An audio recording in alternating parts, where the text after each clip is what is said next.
Hey y'all, welcome back to Robin Crafts. This is Robin, and today we are going to get into some pixel art. I am working in Paint Tool Sai using the Legacy pen, which gives this cute little pixelated effect. And I think that the dimensions of my canvas, before I resize it at the end, because I think that they were like 300 pixels by 300 pixels.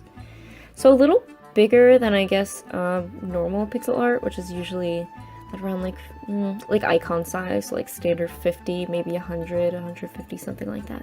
I'm not sure if I'm okay with how I did that now that I look back at the piece, because I think that there's something really nice and charming about pixel art in that if you keep it simple, if you keep it to those smaller proportions that it, I guess, was originally intended to be created at, there's just something really, really cute, really charming about it. I think that, it's pixel art for a reason, and so if you don't go ahead and you do something kind of like sandwiched in the middle, like if you do pixel art that's smaller and constrained, like on a 50 by 50 pixel canvas, then it's really nice and simple, and it kind of represents what pixel art is like traditionally meant to represent. And if you do it like at an extremely large canvas size, maybe, but it's super intricate, like, I don't know, replication of like the Mona Lisa or something,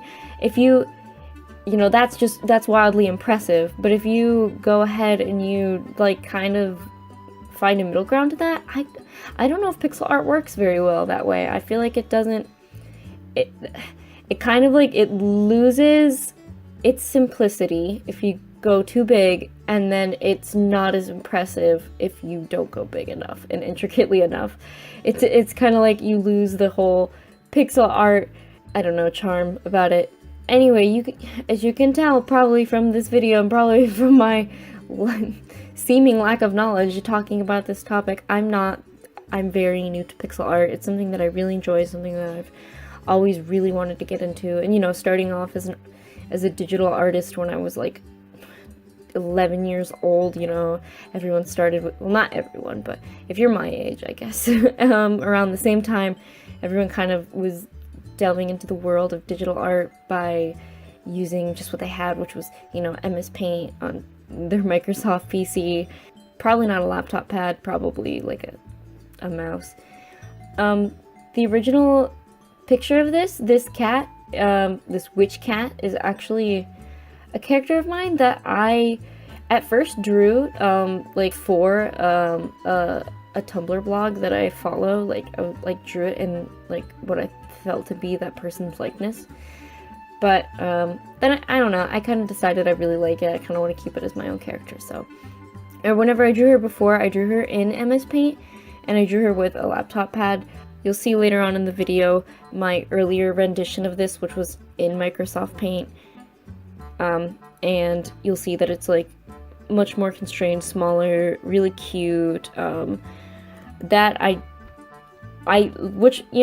really do like that one. I don't know if I like this one better. I think I might like the original better just because it was so cute and so, looked so pixely, but I'm not disappointed in this picture whatsoever. I think it was fun, and it was a nice way to get a video out, to do something, in between like my more busier projects, my bigger projects that are going to take a lot more time.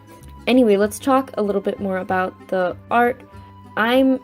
You will see in this video that I go in and I like constantly correct it. I'm like drawing the same line again and again, because it's really hard to get that straight line if you're doing something in Paint Tool Sai, instead of like, I don't know, maybe Photoshop has probably a feature like this, but if you go into MS Paint and you draw, they have these line tools where you can, just go to one place on the canvas, put an anchor, go to another place, put an anchor, and then you can manipulate that line, and it's super useful. And that's how my lines got so smooth in my original piece. Even though I was on a laptop pad, it was almost all of the picture was almost entirely made of that curve line.